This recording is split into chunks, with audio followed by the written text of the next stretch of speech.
Bien, muy buenos días entonces a todos. Vamos a empezar, ¿ya?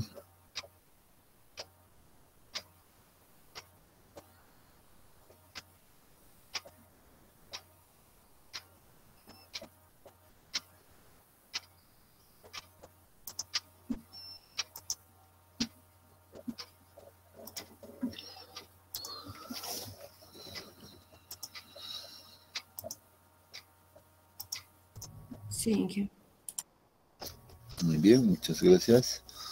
Bueno, ayer habíamos concluido, ¿no?, con este capítulo viendo la combinación de varios ensayos de laboratorio, ¿no?, que pueden ser aprovechados para obtener mayor información. Entonces, eso era lo último. Nos tocaría ver algo de, tal vez revisar algunos ejercicios prácticos pasados para poder complementar y finalizar adecuadamente este capítulo, ¿no? Entonces, aquí en la presentación tenía algunos ya que estaban planteados, las podemos revisar rápidamente para tener más bien para ver la aplicación práctica de todos los conceptos que se han revisado en este capítulo, ¿no? Por ejemplo, este primer ejemplo pues resulta ser bastante ilustrativo en cuanto a la revisión teórica y también a la vez práctico, ¿no? Entonces, un primer ejemplo bastante simple que nos pide determinar algunos puntos, 4 puntos específicos, ¿no? Entonces, revisemos, por ejemplo, rápidamente este primer ejemplo a modo de hacer un poco de calentamiento, porque creo que el frío está bastante fuerte también, ¿no? Vamos a empezar a hacer algo de calentamiento acá. Bien, ¿qué nos dice? Se ha realizado un ensayo de corte directo. Dice, estamos hablando del ensayo en laboratorio, ¿no?, en una arena seca. Esta figura de acá, dice, muestra la fuerza de corte. Aquí está la fuerza de corte versus el desplazamiento de corte en este otro lado, ¿no? Y nos dice, para una fuerza, aquí deberíamos de complementar, ¿no?, una fuerza normal, en realidad, de 100 newtons. Entonces, aquí debería de complementarse esto, hace referencia a la fuerza normal, ¿no?, de 100 newtons. Entonces, es el resultado, entonces, del ensayo de corte directo realizado en una de las muestras, a la cual se le ha aplicado 100 newtons de fuerza normal, ¿no? Entonces, ¿qué nos pide este ejemplo? Nos dice que identifiquemos si la arena es densa o la arena es suelta, ¿no? Entonces, esta es una pregunta conceptual que deberíamos responder en base a la observación realizada. Inciso B, identifique y determine la fuerza de corte máximo y la fuerza de corte en estado crítico. También deberíamos de usar este gráfico para determinar aquello, ¿no? Calcule los ángulos de fricción en estado crítico y pico utilizando el modelo de Mohr-Coulomb que hemos visto. Y inciso D, dice, si la arena estuviera suelta, suponiendo que la arena estuviera suelta, dice, determine el esfuerzo de corte crítico para un esfuerzo efectivo normal. Bueno, aquí te da otra condición, ¿no?, de 200 kilopascales utilizando el modelo de Mohr. Entonces, 4 preguntas bastante sencillas para empezar a entrar a ver los ejemplos de este capítulo. Entonces, vayamos respondiendo. Por ejemplo, el inciso A es bastante simple, ¿no? Solo nos pregunta indicar si la arena es densa o es suelta. ¿Ustedes qué creen? Viendo la forma, bueno, esta gráfica, ¿no?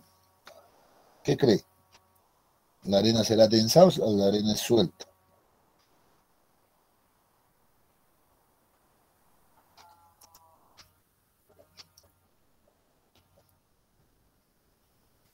¿Alguien tiene alguna idea?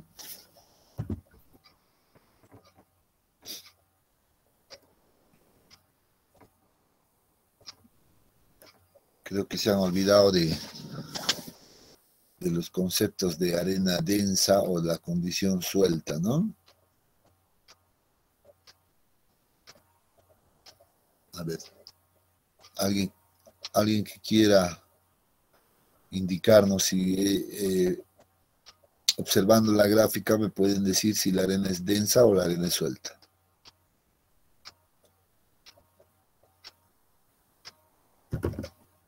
Nadie, no puedo creer, todos reprobados. Menos 5 puntos a todos entonces.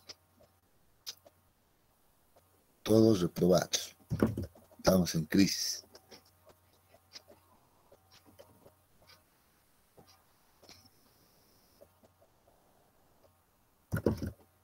Bueno, la respuesta es bastante simple, ¿no? Debido a la forma de esta curva, vemos que nos presenta un punto máximo y luego pues desciende en cuanto a la fuerza cortante, ¿no? Entonces, este es un comportamiento bastante característico de los suelos sobreconsolidados, ¿no? Y entonces los suelos sobreconsolidados, pues, o dentro más bien del grupo de los suelos sobreconsolidados, se encuentran las arenas densas. Entonces, la respuesta es que la arena es densa, ¿no? Entonces, eso debo recordar. Hemos hecho la clasificación en función de la consolidación de los materiales, ¿no? Entonces, deberíamos de poder responder rápidamente a aquello. Inciso B, identifique y determine la fuerza de corte máxima y la fuerza de corte en estado crítico. Bueno, esto es bastante simple, creo que en la gráfica ya está listo inclusive. El esfuerzo de corte, la fuerza de corte máxima, pues corresponde al punto máximo de la curva, la cual debe ser extendida hasta este eje del esfuerzo cortante, y el valor es de 78 en este caso. Y el crítico, pues ese es ese esfuerzo cortante donde ya se mantiene constante, ¿no? Ese valor, por tanto, para nuestro caso, eso es igual a 57. Entonces son dos valores que ya encontramos, ¿no? Simplemente observando la gráfica. Entonces el inciso A y el inciso B pues quedan ya respondidas rápidamente. El inciso C dice, debemos calcular el ángulo de fricción en estado crítico y en estado pico utilizando el modelo de Moore-Coulomb.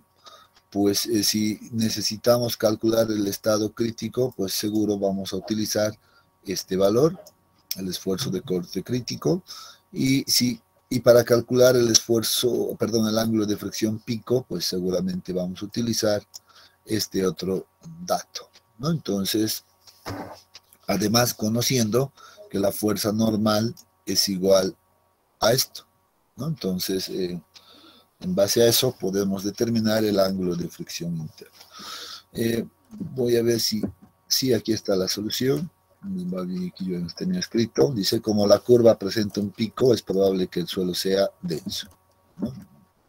Los valores 78 para el pico y 57 para el crítico. También recordamos que la fuerza normal es de 100 newtons en este caso, ¿no? Entonces era un dato del problema. Por tanto, para el inciso C, esto va a ser, también vamos a utilizar estos datos, ¿no? Utilizando la propuesta de Moore-Coulomb, ¿no? Entonces, recordamos que en realidad estos valores o el ángulo de fricción interna, pues es el resultado de la envolvente de falla. Y si estoy diciendo, en este caso, me está pidiendo el problema que determine el valor crítico, entonces la envolvente de falla seguramente va a ser de este tipo, ¿no? Entonces el ángulo de fricción crítico correspondería a este. La ecuación en realidad de esto es fácil, esfuerzo de corte es igual, en este caso, al esfuerzo normal, ¿no? Esfuerzo normal multiplicado por la tangente del ángulo de fricción interna. Esa es la ecuación de la envolvente de falla. Como solo se ha trabajado en una sola muestra, entonces solo tenemos un dato, un punto, bueno, pero que podemos utilizar ese valor en esta ecuación, ¿no? Entonces, pero también vemos que estamos trabajando en términos de fuerzas, ¿no? No conocemos el área donde se ha aplicado el esfuerzo cortante ni la fuerza normal, pues esta ecuación puede tomar la forma en por ejemplo, como fuerza de corte, en este caso sería Px, ¿no? Va a ser igual a la fuerza normal, en este caso P sub z, multiplicado por la tangente del ángulo de fricción interna crítico en el primer caso, ¿no? Y despejando de acá, de esta ecuación podemos despejar pues ya el ángulo de fricción interna porque tenemos todos los datos y eso es lo que se hace en esta primera, en la segunda ecuación, ¿no? Esta es la primera ecuación que está determinando el pico y en la segunda pues el crítico, ¿no? Entonces si despejamos de aquello, esto viene a dividir, vamos a tener Px dividido entre Pz y la tangente negativa de aquello. Eso nos da 29.7 grados según estos cálculos, ¿no? Entonces habría que verificarlo. Para el otro caso, para el pico, pues lo propio, ¿no? Como solo tenemos un dato, no tenemos 2 ni 3 datos realizados, solamente contamos con este valor. Entonces lo que debemos hacer es utilizar la misma ecuación, de la misma forma, solamente con el valor del esfuerzo de corte pico, nada más, o la fuerza de corte pico, y reemplazamos ese valor acá, sería exactamente lo mismo, y el valor obviamente va a ser mayor, ¿no? 38. Entonces esa sería la respuesta al inciso C.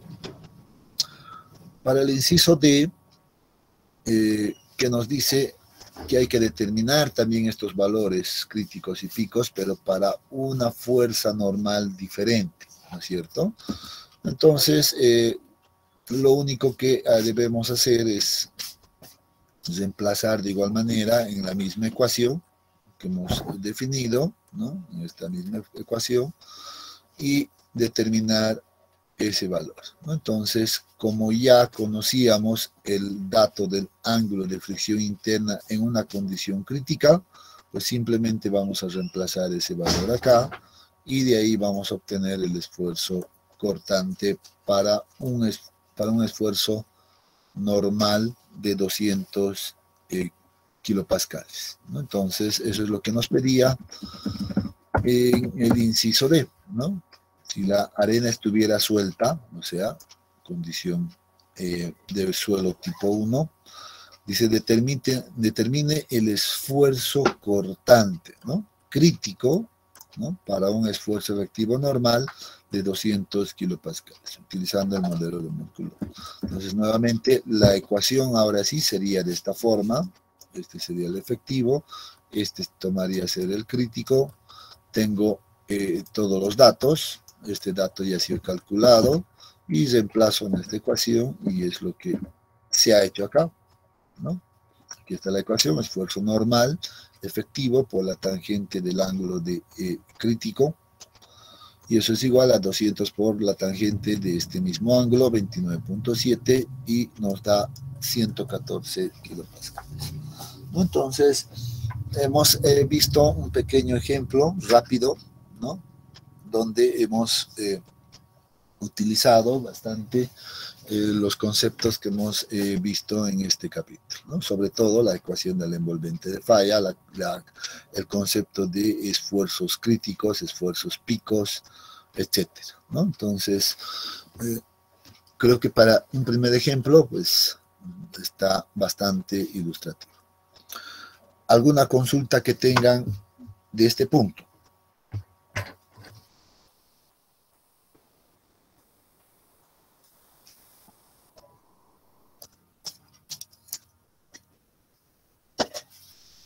¿Ninguna?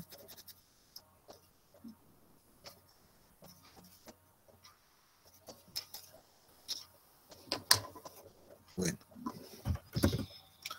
creo que no hay ninguna consulta, entonces pasemos a nuestro siguiente ejemplo, que no sé cuál es. Bueno, anótense entonces este siguiente ejemplo para analizarlo y podamos resolver. Ya, anótense rápidamente.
¿Qué tal? ¿Ya están?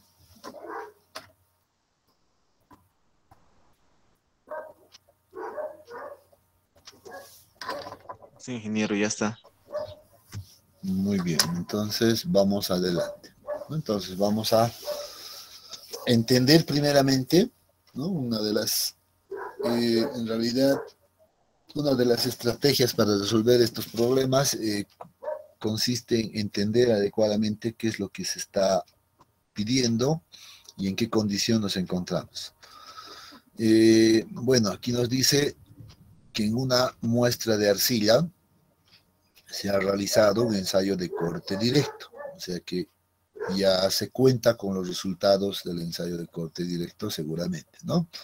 Dice, y se ha visto que el esfuerzo máximo aplicado, el esfuerzo máximo al corte ha sido de 90 kilopascales, ¿no? Y corresponde, dice, a una deformación de 12 milímetros, deformación de corte, ¿no? Se ha producido una deformación de corte de 12 milímetros, para lo cual le corresponde un esfuerzo cortante de 90 kilopascales. Eso es lo que nos está indicando. Cuando el esfuerzo normal, además, se conoce que el esfuerzo normal aplicado en el ensayo ha sido de 100 kilopascales, ¿no? Ese es el esfuerzo normal que se ha aplicado a esa muestra. Bien, eso en cuanto a los datos del corte directo. Luego dice, en la misma muestra se ha realizado un ensayo triaxial, CU, ¿bien? Con una presión de confinamiento efectivo de 200 kilopascales. Determine, dice, ahora sí, el esfuerzo desviador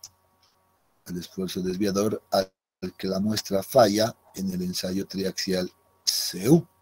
Entonces es un dato, miren, que nos está pidiendo, aprovechando de los resultados también del ensayo de corte directo. Entonces debemos analizar aquello. Tiene un cierto grado de componente teórico para poder responder adecuadamente este problema, ¿no? Entonces, en la parte del ensayo de corte directo, pues se introduce un contenido teórico que debemos tener en cuenta, ¿no? Entonces, con los datos que nos están proporcionando, de hecho, nos están dando otra información adicional teórica. ¿Alguien puede identificar qué otro dato nos está dando con la explicación que nos dan acá?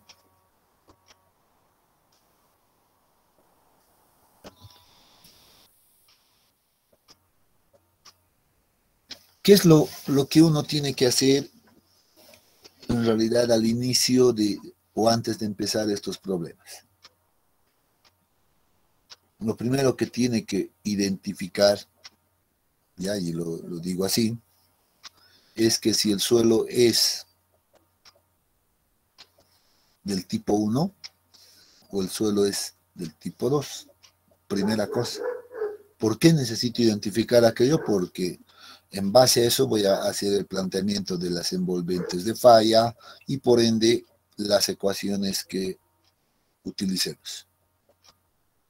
Entonces necesitamos identificar primeramente si el suelo es tipo 1 y tipo 2. Entonces, pregunta, entonces, con los datos que se observan ahí en el problema, ¿podemos saber si el suelo es tipo 1 o el suelo es tipo 2?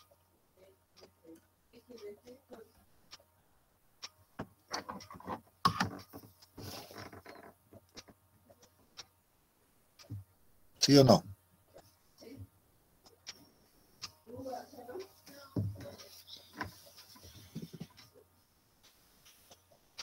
Creo que no hay nadie en clase, ¿no? A ver, vamos a preguntar. Douglas Ángel, vamos a llamar lista por nada más. ¿Dónde Aquí, estás? presidente. A ver, ¿qué dices tú, Douglas? ¿Puedes identificar si el suelo es tipo 1 o tipo 2?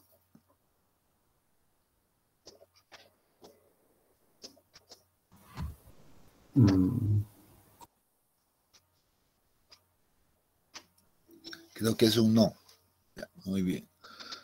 Gary Álvarez Muñoz.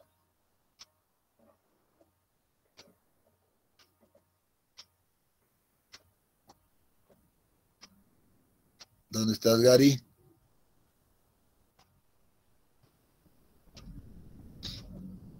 Bueno, creo que Gary se fue a dormir. Le dejaremos descansar tranquilo entonces. José Limber Montaño.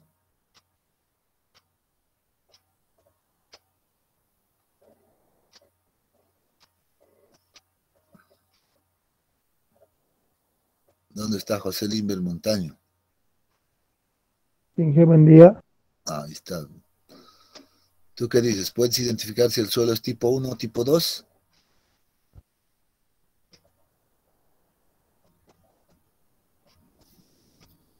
A ver, Inge, a ver. Ya, creo que no. Recién la están pensando. Siguiente. Marcela Choque. Buen día, Inge. Hola, Marcela. ¿Tú sí puedes decirnos si el suelo es tipo 1 o tipo 2?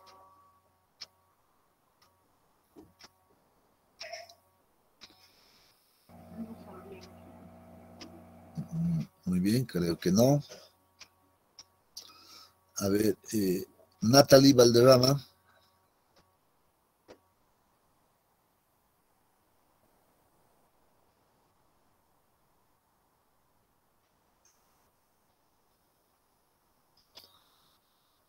Creo que Natalie tampoco está.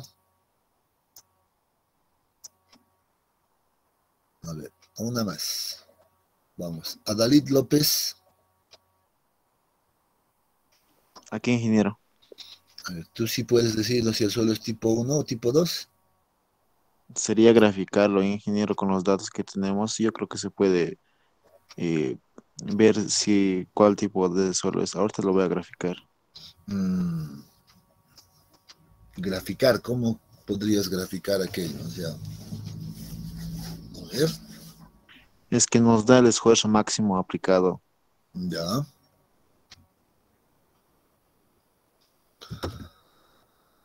Muy bien. A ver, entonces, a todos, nuevamente, estrategia. Primero, identifiquen qué tipo de suelo es antes de tratar de hacer cualquier cosa. Ya identifiquen si el suelo es tipo 1 o el suelo es tipo 2. Para eso, pues debemos utilizar todos los datos de acá, ¿no? Vamos a empezar con lo del ensayo de corte directo. ¿no? Y que nos dice el corte directo en la arcilla, pues vamos a tratar de interpretar lo que nos da de dato. Nos dice, tenemos un esfuerzo de corte máximo de 90 kilopascales y que además esto se ha obtenido a una deformación de 12 milímetros. Es lo que podemos graficar de momento, ¿no? Pero el detalle está aquí, que uno debería de darse cuenta con este dato. Yo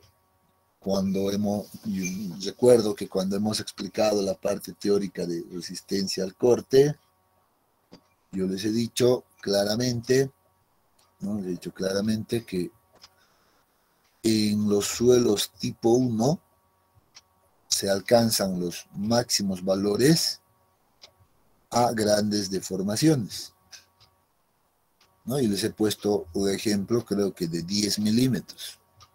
Ejemplo, 10 milímetros, he dicho. Y miren que nadie se acuerda de todo eso, ¿no? Y les he dicho en los suelos tipo 1, perdón, los suelos tipo 2, más bien, se encuentran o se alcanzan los esfuerzos de corte pico a pequeñas deformaciones. Entonces, ese concepto era más que suficiente para darme cuenta de qué tipo de suelo es, ¿no? A ver, no, ahora sí, espero que con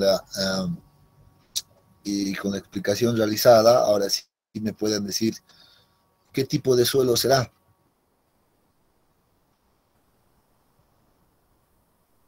¿Tipo 1 o tipo 2?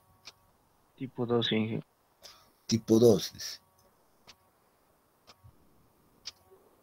No es correcto. Solo de tipo 1, Inge. Tipo 1. Es tipo 1, ingeniero. Claro, porque hemos dicho las pequeñas deformaciones y también lo he puesto como ejemplo. Esa vez les dije, imagino, entre 2 y 3 milímetros les puse, inclusive, ¿no? Entonces, les había dado esos datos. En este caso, 12 milímetros es considerado gran deformación, por tanto, es probable que la curva sea de este tipo, y si la curva va a ser de este tipo, entonces este corresponde a un suelo tipo 1, ¿no? Eso es lo primero que debemos determinar.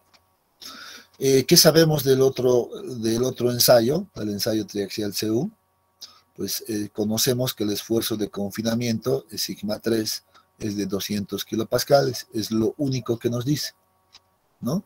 Pero nos están pidiendo encontrar el esfuerzo desviador a partir de estos datos, ¿no? A partir de este dato, seguramente combinándolo con el ensayo de corte directo. Seguro que de acá voy a determinar algunos datos y voy a poder encontrar este valor del esfuerzo desviador. Entonces, ¿cómo hacemos aquello? Pues muy bien, vamos a empezar a hacer lo que hemos hecho ayer al final de la clase. Vamos a empezar a combinar el ensayo de corte directo con el ensayo triaxial CU, ¿no? Vamos a hacer un esquema. Esta es la segunda estrategia que debo entender. Para resolver estos problemas, necesito hacer el esquema de manera correcta. Ya no necesita estar a escala ni nada por el estilo, pero el esquema debe ser lo correcto, ¿no? Tiene que ser correcto. Entonces vamos a empezar realizando una gráfica entre esfuerzo cortante y esfuerzo efectivo normal. Sabemos que tanto el corte directo como el triaxial CU se trabajan en condiciones efectivas, por tanto, solo necesitamos esa condición. Muy bien, vamos a empezar por el corte directo. Como sé que el corte directo corresponde a un suelo tipo 1, más bien, no el corte directo, sino que la muestra ensayada corresponde a un suelo tipo 1 por resultados del corte directo, ahora sí, entonces sé que la envolvente de falla va a ser de este tipo. Ese es un dato. Entonces voy a graficar, no me interesa la inclinación, nada, es un esquema, no necesita estar a escala, recuerden eso, pero sé que la envolvente de falla va a empezar por el origen, teóricamente, y se va a inclinar con un determinado ángulo de fricción. Muy bien. Eso en cuanto al corte directo. Conozco de este corte directo aquello. Si realizara ahora el ensayo triaxial CU en la misma muestra, la misma arcilla, entonces esta envolvente debería intersectar con el círculo de Mohr correspondiente al ensayo triaxial CU, porque es la misma muestra, es lo que habíamos hecho, lo que hemos visto ayer, ¿no? Hemos supuesto conocer un círculo de Mohr efectivo de un triaxial UU, y habíamos dicho, pues si yo realizo un corte directo, un CU, etcétera, pues la envolvente de falla debería de intersectar en algún punto a ese círculo. Entonces aquí estamos haciendo exactamente lo mismo. Como es el mismo suelo, pues debería de intersectar este envolvente también al círculo de Mohr en el triaxial CU. ¿Está claro este punto, jóvenes? ¿Se entiende lo que estamos haciendo? Voy a ir hacia atrás solo para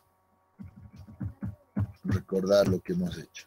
Esto hemos hecho ayer, ¿no? De manera general, teníamos un caso diferente, un triaxial U, habíamos supuesto conocer la presión de poros y con eso encontrábamos un círculo de Mohr efectivo para este ensayo. Y luego decíamos, ¿qué pasa si realizamos cualquiera de estos ensayos? Pues debemos suponer que la envolvente de falla pues va a chocar pues a este círculo efectivo, ¿no? Realizado en este otro ensayo. Entonces estamos haciendo exactamente lo mismo aquí en el ejemplo. Pero ahora estamos yendo al revés. Ahora conocemos que la envolvente va a ser de este tipo, ¿no? Pero vamos a suponer ahora que si realizaría un ensayo triaxial, pues su círculo debería de ser tangente en algún punto a esta recta, ¿no? Y eso es lo que realizamos. Voy a tener ese esquema. Estoy haciendo el esquema, la interpretación, ¿no? Y aquí veo y digo, muy bien, ¿qué conozco del ensayo triaxial? Conozco el esfuerzo de confinamiento, que es de 200 kilopascales, pero no conozco el esfuerzo principal mayor, ¿no? Si conociera este dato, pues el problema estaría resuelto, porque sé que el esfuerzo desviador, ¿no es cierto? Voy a anotarlo acá. El esfuerzo desviador es igual al esfuerzo principal mayor menos el esfuerzo principal menor. Entonces miren que si conociera ese dato, pues el problema quedaría resuelto. Entonces me doy cuenta que la principal incógnita en este caso es el esfuerzo principal mayor que debe ser determinado. Y la pregunta es ahora, ¿cómo determinamos el esfuerzo principal mayor? ¿Qué datos conocemos? ¿Qué sabemos? ¿Con qué podemos utilizar? Debemos empezar a cuestionar, ¿no? Y ahí viene la clave del éxito, ¿no? Aquí está, si queremos verlo en términos gráficos, el esfuerzo desviador, pues va a ser igual en este caso al diámetro de este valor. Y el diámetro es sigma 1 menos sigma 3, ¿no? Bien, ya he hecho el esquema y ahora debo plantear las ecuaciones. Bueno, esto vamos a repetirlo simplemente ahí, a efectos de no olvidarnos. Pero recordamos un poco los conceptos del triaxial, por ejemplo. Sé que en el triaxial CU o el CD, pues primeramente aplicamos un esfuerzo de confinamiento en todas las direcciones, de esa manera. Luego aplicamos el esfuerzo desviador en esta dirección hasta generar la rotura de la muestra, ¿no? Entonces, de aquí sabemos que el esfuerzo principal mayor es la suma de ambos, de ambos valores, es la ecuación que hemos estado ya utilizando, ¿no? Por tanto, aquí está, el esfuerzo desviador es igual a sigma 1 menos sigma 3, aquí está la ecuación nuevamente reescrita. Sé que el suelo es tipo 1 por datos del corte directo, ¿no? Y la envolvente que hemos definido. Por tanto, la ecuación que vamos a utilizar pues debe corresponder al de suelo tipo 1, ¿no? Y esta ecuación en realidad ya la habíamos definido como sigma 1 es igual a sigma 3 por tangente de 45 más phi medios. Entonces aquí me doy cuenta que puedo encontrar el valor de sigma 1 efectivo, que es otro de los datos que necesito, en función a sigma 3, pero aquí veo que necesito el ángulo de fricción interno. Entonces esta es mi siguiente incógnita que debo encontrar.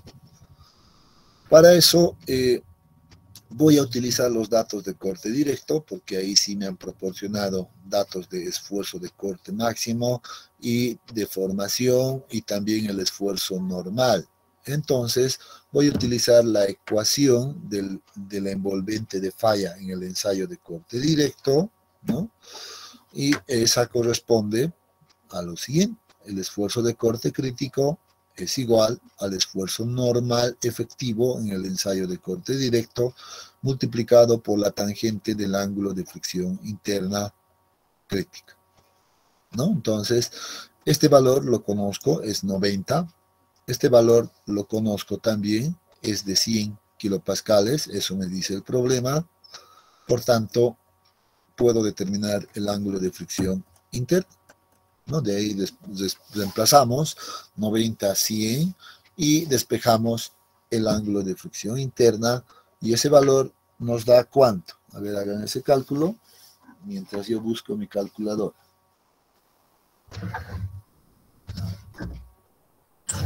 Aquí está.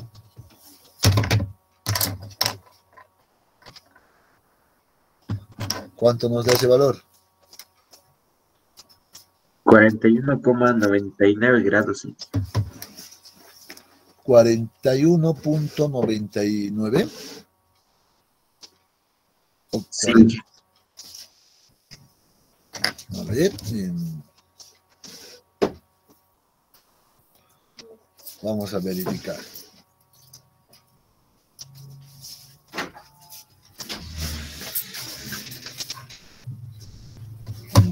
Básicamente 42, ¿no?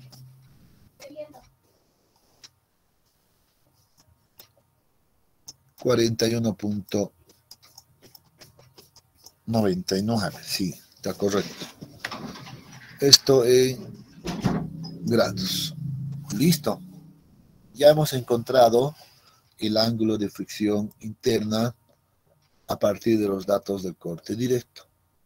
Con esto, ahora nos vamos a ir a esta ecuación, a la siguiente ecuación, para encontrar el ángulo de, el esfuerzo principal mayor, sigma 1, reemplazando acá, y eso, ¿cuánto nos da?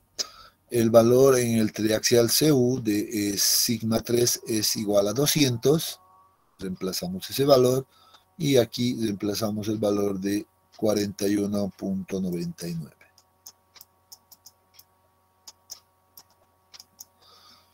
¿Cuánto nos da este valor?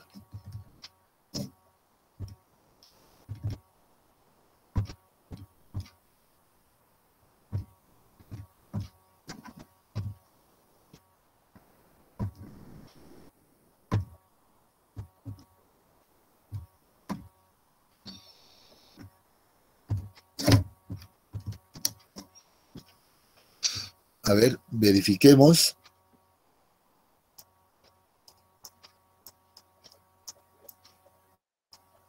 Perdón, 449.10 kilopascales. ¿Está correcto?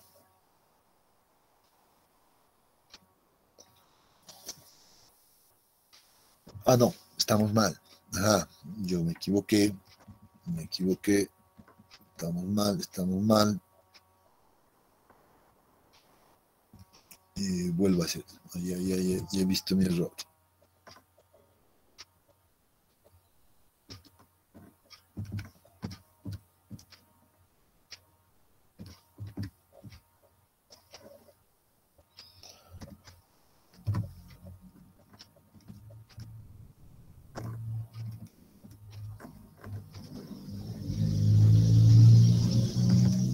¿Cuánto sale? 1008,46 Inge. Eso es lo que sale. kilopascales. Sí, eso también me sale, Inge. Correcto, sí. Aquí me olvidé elevarlo al cuadrado. Ahora sí. 1008 creo que, ¿no? Sí, Inge, Inge, 1008,46. 46 kilopascales. Bueno, ya hemos respondido esto, por tanto, el problema está resuelto. ¿No es cierto? ¿Qué me falta hacer?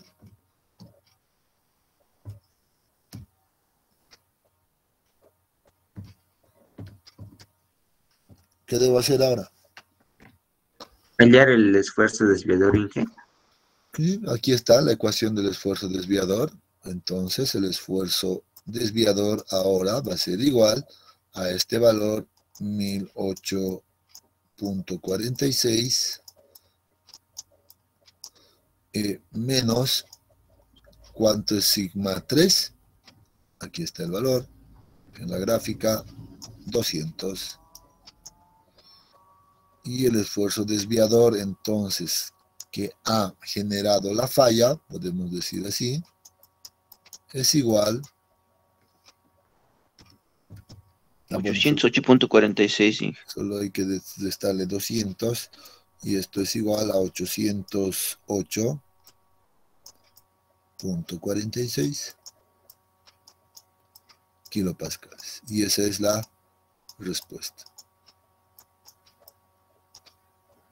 ¿No? Entonces, listo. Miren que en cuanto a cálculos matemáticos, pues no hay mucho que hacer. El principal componente es la interpretación gráfica, ¿no es cierto? Aquí interpretamos de manera gráfica y debemos ubicarnos donde nos encontramos. Nada más. Con eso encontramos, pues, la respuesta. Segundo ejemplo, solucionar. Podemos hacer esta más o, a ver, sí, trato la solución, ejemplo 3 también. Hagamos el 2 más.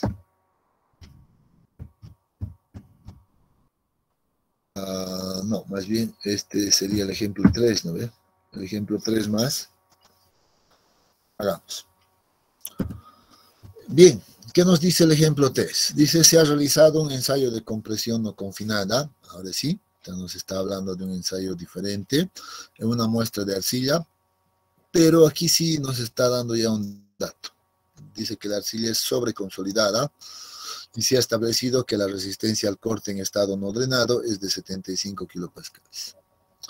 En la misma muestra se ha realizado un ensayo de corte directo y se ha determinado que la cohesión es de 10 kilopascales y el ángulo de fricción interna es de 33 grados. Calcular la presión de poros en la falla. Ahora sí, la presión de poros en la falla. Si se somete la misma muestra a un ensayo triaxial UU que falla con un esfuerzo lateral o de confinamiento de 268 kilopascales. Miren que aquí nos está combinando tres ensayos, ¿no? Se están combinando tres ensayos y lo único que nos pide es determinar la presión de poros en uno de los ensayos, ¿no? En un ensayo triaxial UU, nada más. Bien, entonces nuevamente la estrategia consiste en hacer la interpretación gráfica. Inicialmente hay que hacer un esquema gráfico y luego pues empezar a ver nuestras incógnitas, ¿no? Lo bueno que aquí ya nos dice que el suelo es un suelo sobreconsolidado. Generalmente los suelos sobreconsolidados corresponden a los suelos. ¿A qué tipo de suelos? ¿Tipo 1 o tipo 2? Tipo 2, Inge. Tipo 2, correcto. Miren que ya debo pensar así rápidamente, ¿no? Cuando resuelvo los problemas tengo que saber si el suelo es tipo 1 o suelo tipo 2. En este caso ya esa información me la está dando el enunciado. Suelo tipo 2 entonces. Luego me dice que se ha hecho un ensayo de compresión no confinada. Sé que la compresión no confinada, el círculo empieza en el origen, porque el esfuerzo de confinamiento es 0. Entonces voy a tener esta forma y además conozco que el envolvente de falla de este ensayo pues es de este tipo, ¿no? Entonces ya conozco este valor. Y también dice, del ensayo de compresión, tenemos el dato de la resistencia no drenada, que es de 75. Sabemos que será igual al radio, ¿no? Al radio de este círculo, y por tanto el doble va a ser, pues, el valor de sigma 1, o el esfuerzo principal mayor, va a ser igual a 150. Entonces, miren que toda esta información la estoy sacando pues de los conocimientos teóricos que tengo en relación al ensayo de compresión no confinada, ¿no? Entonces, con eso ya estoy sacando este valor, ya conozco el esfuerzo principal mayor. Aquí no me han dicho cuánto era, pero a partir del dato de la resistencia no drenada, pues yo estoy encontrando aquello, ¿no? Bien. Puedo ponerlo como ecuación también, no sé si vale la pena, porque en realidad la resistencia no drenada en la compresión no confinada era igual a sigma 1 dividido entre 2, ¿no? Entonces de ahí vengo que despejando sigma 1, multiplico 2 por 75 y me da 150, ¿no? No sé si vale la pena, pero está bien, recordemos nomás aquello. Luego me dice, en la misma muestra se ha realizado un ensayo de corte directo, y se ha determinado que la cohesión es de 10 kilopascales y el ángulo de fricción de 33. Entonces, miren que voy a tener una envolvente drenada que va a tener un valor de cohesión, ¿no? Y una cierta inclinación, en este caso 10 y 33. Entonces, ya son los resultados del ensayo de corte directo. Muy bien. Ahora me dice calcular la presión de poros en la falla si se somete la misma muestra a un ensayo triaxial UU y que además falla con un esfuerzo lateral de 268 kilopascales. ¿Dónde se ubicaría entonces el círculo de Mohr del ensayo triaxial UU en este esquema?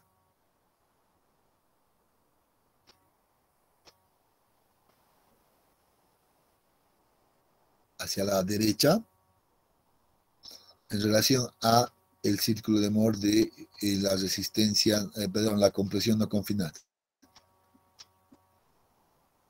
Lógico, aquí hay un dato, jóvenes. Me está diciendo que va a fallar con un esfuerzo lateral o de confinamiento de 268. Por tanto, este es el valor de sigma 3.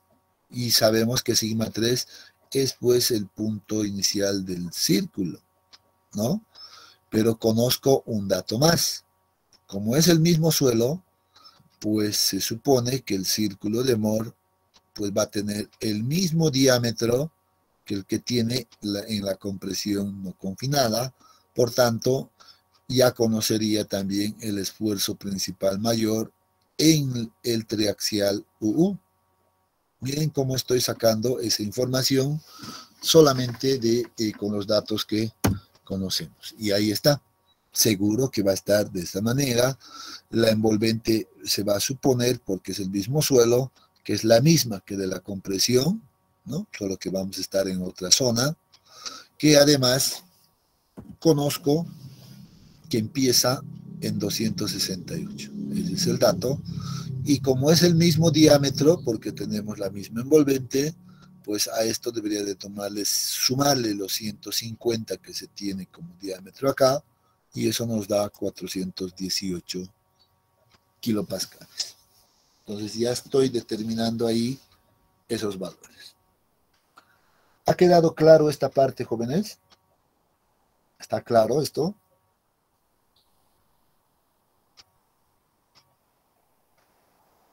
Como les he dicho, la clave es hacer la interpretación correcta. Esa es la clave, ¿no? Entonces, muy bien.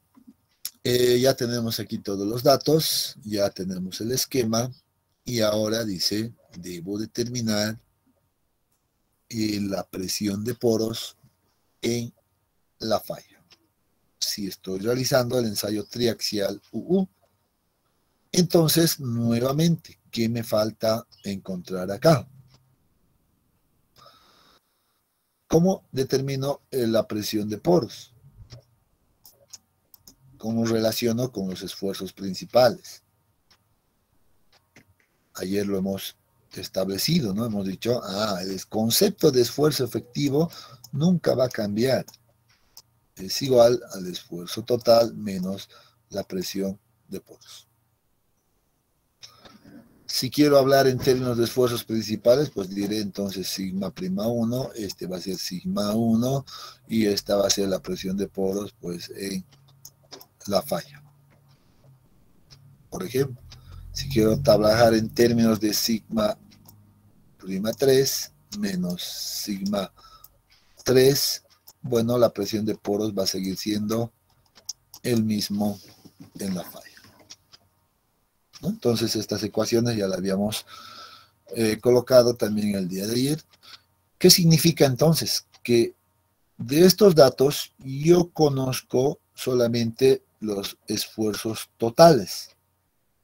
No conozco los esfuerzos efectivos. Si conociera los esfuerzos efectivos, pues el problema nuevamente queda resuelto, ¿no? Ya sea esto o esto, despejo de ahí la presión de poros y listo. Y nuevamente ahí ahora aplico pues la combinación de ensayos de resistencia y digo pues necesito conocer entonces los valores efectivos para estos valores. Eso significa que debo determinar un círculo efectivo, ¿no? Un círculo efectivo de este triaxial UU. Y la pregunta ahora aquí clave es, ¿dónde se ubicará ese círculo efectivo para este ensayo? ¿Dónde se va a ubicar ese círculo? ¿Dónde se ubicaría?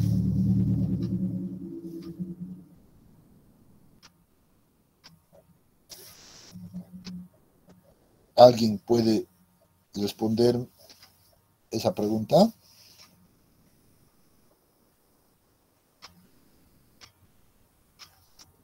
No me digan que nadie, porque sí, ahí sí voy a quedar molesto.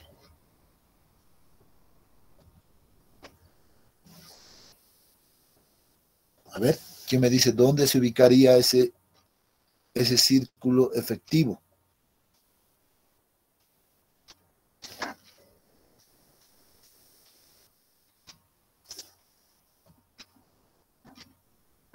En serio no me van a poder decir, realmente.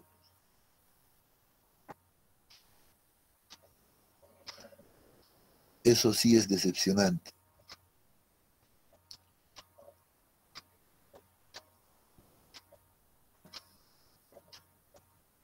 Y que tendría que ser un círculo tangente a la envolvente, este que está con un corte directo. Exactamente, esa es la respuesta. Ayer lo hemos visto, hace un momento acabamos de hacer igual, ¿no? Entonces, claro que la respuesta es correcta. Tiene que ser un círculo que sea tangente a esta envolvente efectiva del corte directo. Tiene que ser, ¿no? Y ahí se van a encontrar el esfuerzo, en este caso el esfuerzo principal efectivo 1, el esfuerzo principal efectivo 3, ¿no? Y sé que la diferencia, ahora sí gráficamente, la presión de poros entre estos dos valores va a ser esta, ¿no? Entonces aplicamos ahí esta ecuación. Eso es. Bueno, miren que ahora sí mi esquema haya quedado completo y puedo aplicar ahora las distintas ecuaciones, ¿no? Y eso ya es simple. Una vez que he encontrado esta ecuación, aquí vamos a simplemente reproducirla. Ello, ¿no? Empezamos a aplicar las ecuaciones que ayer ya habíamos planteado también. ¿Qué conozco de este círculo y de este círculo? Pues sé esto, ¿no? Que sigma 1 menos sigma 3 en esfuerzos totales va a ser igual a sigma prima 1 menos sigma prima 3 en esfuerzos efectivos. ¿No es cierto? Entonces, esta es la primera ecuación que debo plantear a partir de los círculos de Moore. Segunda ecuación que debo plantear va a estar relacionado con el tipo de suelo. Pero previo, puedo aprovechar que toda esta relación en realidad es 150, ¿no? Conozco. 418 menos 268 es 150. Por tanto, miren que la ecuación ya va tomando mejor forma, ¿no? Les decía, la segunda ecuación tiene que ver con el tipo de suelo. Para eso es que hemos identificado el tipo de material, ¿no? Tipo 1, tipo 2. Como sé que es tipo 2, lo hemos dicho, entonces la ecuación propuesta por Moore, por el criterio de Moore-Coulomb, es esta larga, ¿no? Sigma 3 tangente al cuadrado de 45 más phi medios, más 2 veces la cohesión por la tangente de 45 más phi medios. Miren que ahora tengo una y dos ecuaciones con cuántas incógnitas. Una incógnita, dos incógnitas. Una incógnita, dos incógnitas. ¿Conozco este dato? Sí, del corte directo lo conozco. ¿Conozco este dato? Sí. Por tanto, puedo resolver este sistema de ecuaciones y encontrar ya sea sigma 1 o sigma 3, ¿no? Por ejemplo, puedo despejar sigma 3 de acá, ¿no? Entonces, y colocarlo en esta ecuación y seguramente voy a tener el valor de sigma prima 1. Hagan por favor esa operación y díganme cuánto nos da.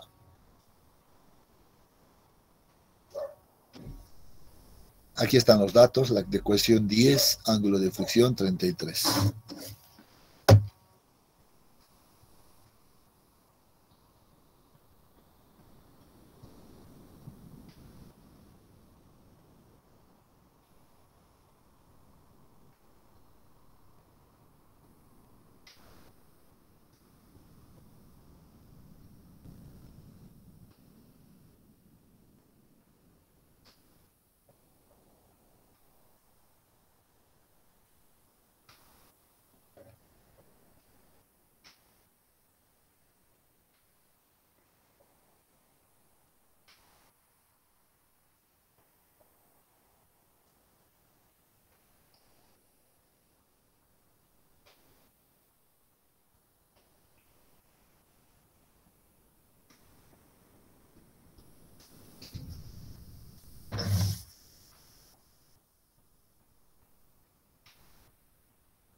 ¿Cuánto nos da, jóvenes?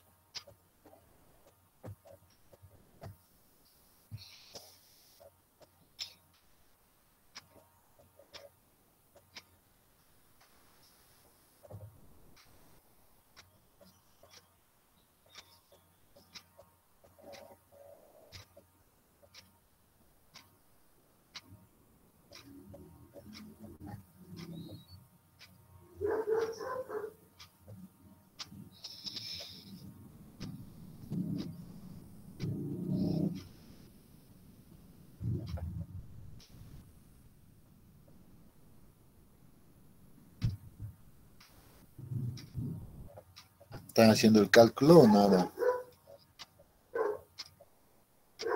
Sí, Inge, estamos calculando. Bien.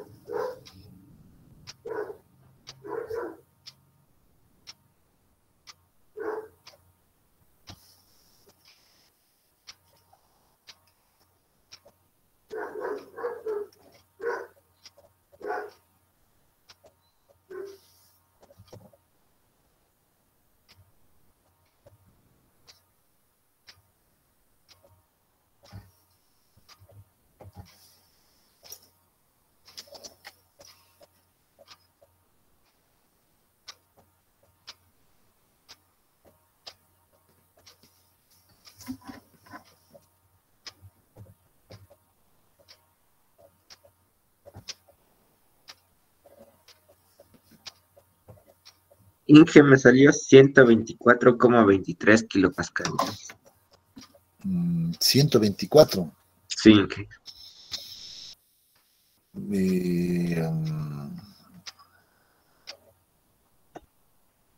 ¿Este valor o sigma 3? Sigma 1, Inge. A ver, vamos a ver, 124. Medio que me Como queda, 23. me queda una duda. Tendría que ser un círculo mucho más pequeño, que creo que no es.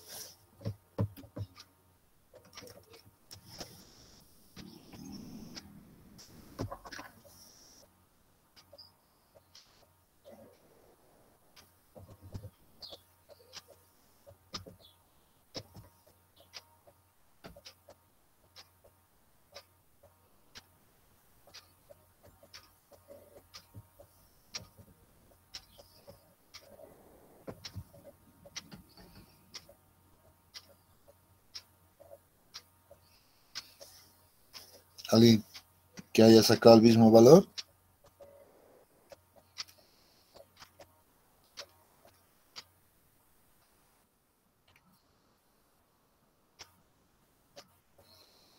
$101.94. Ajá. A ver. 101.94. Los resultados.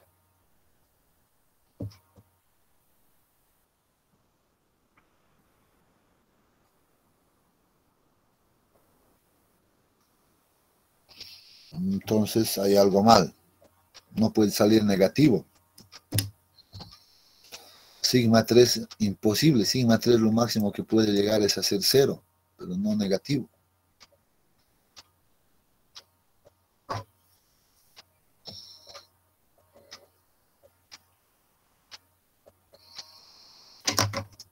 ¿Qué les parece esto?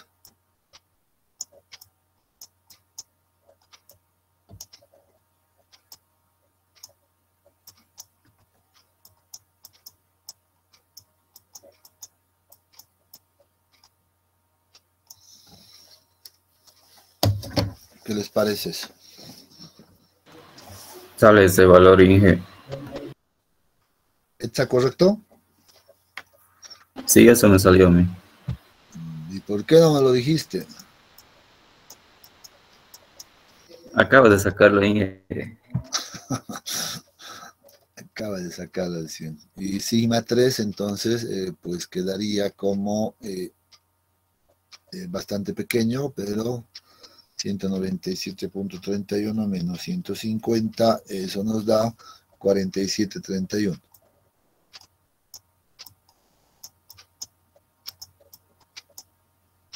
Bueno, unidades, me estoy olvidando. Kilopascales. A los que han sacado estos valores, a ver, revisen.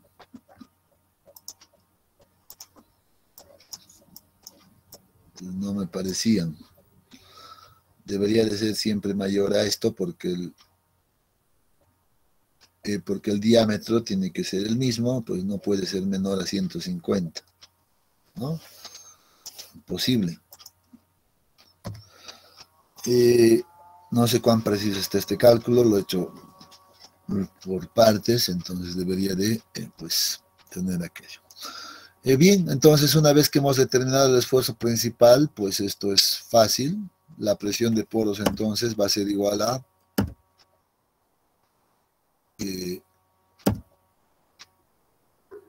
esto. Bueno, cualquiera de estas dos ecuaciones, pues vamos a tener la presión de poros en la falla, por ejemplo, que sea igual a 100,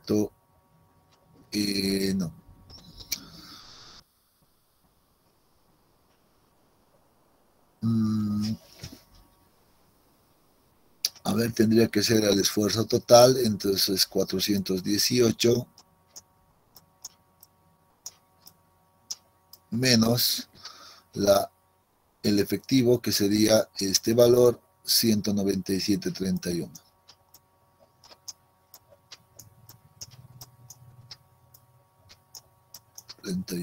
Y la presión de poros en la falla, pues ahora sí, puede ser calculado 418 menos 197.31, y eso es igual a 220.69.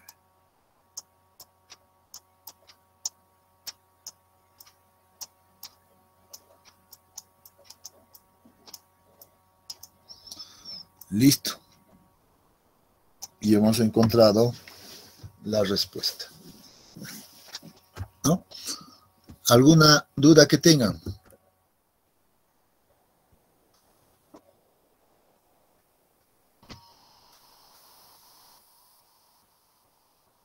Bueno, creo que no. Vamos a quedar entonces aquí. Con esto concluimos este capítulo y nos vemos en la siguiente clase.